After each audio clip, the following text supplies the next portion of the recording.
kitchen. And on a supposedly unlucky day of the year, which just goes to show how stupid superstition is. Dad has done an amazing job.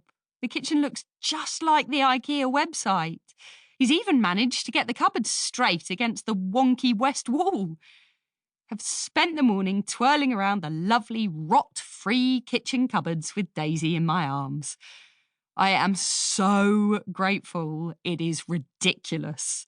It's like Mum says about Mr. Lau's Chinese. You only know stuff is good because you've had it bad. Saturday, 14th of October. Laura's in labour. It's definitely real labour because she stopped saying please and thank you. Mum and I are going up to London in a minute and Dad will stay with Daisy. I'll drive because Mum can't be trusted in an emergency. She's erratic at the best of times, often treating traffic lights and zebra crossings as suggestions. I phoned Alex to tell him the news. It seemed like the right thing to do, even though we haven't spoken for a while. We had a formal sort of phone call, during which Alex told me he couldn't come to Zach's house because women often take their clothes off during labour. Zachary will message when my nephew arrives, said Alex. How do you know it's a boy? I asked. Tradition, said Alex. In our family, we always have boys first. When Zach is ready and the dust has settled, he'll book me in for a visit. Typical Dalton, so bloody formal. I'm well rid of all that.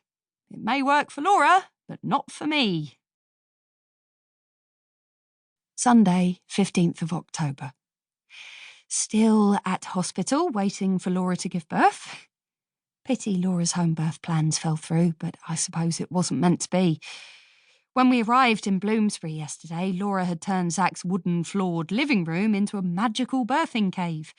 There was an aroma lamp blowing out clouds of lavender steam and twinkling candles on every surface. Laura's contractions had slowed down when we arrived, so everything felt very calm. We were welcomed between contractions. Laura even offered us herbal tea. Zach looked at her fondly and said, I'll make the tea, darling. You're doing all the hard work.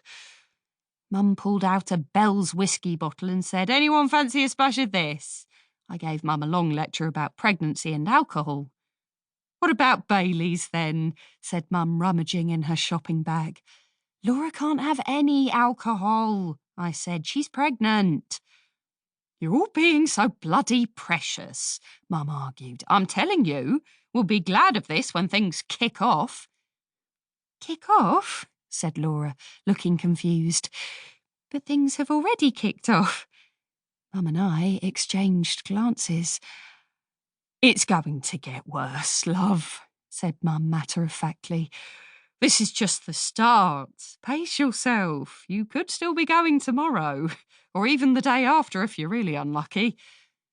I realised that my niece or nephew could be born on my birthday. How exciting!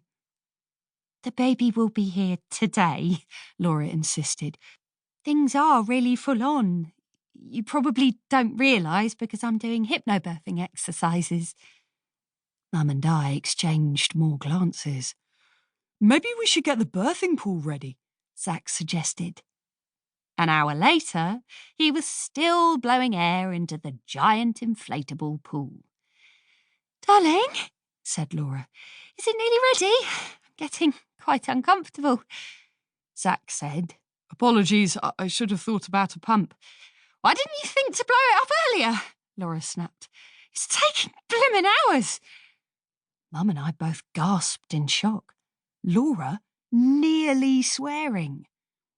Give it here, let me have a try, said Mum, grabbing the valve. She huffed and puffed and delivered great lungfuls of air. But after another half hour, the birthing pool still looked like a sad, week-old party balloon. I had a go, but did little better.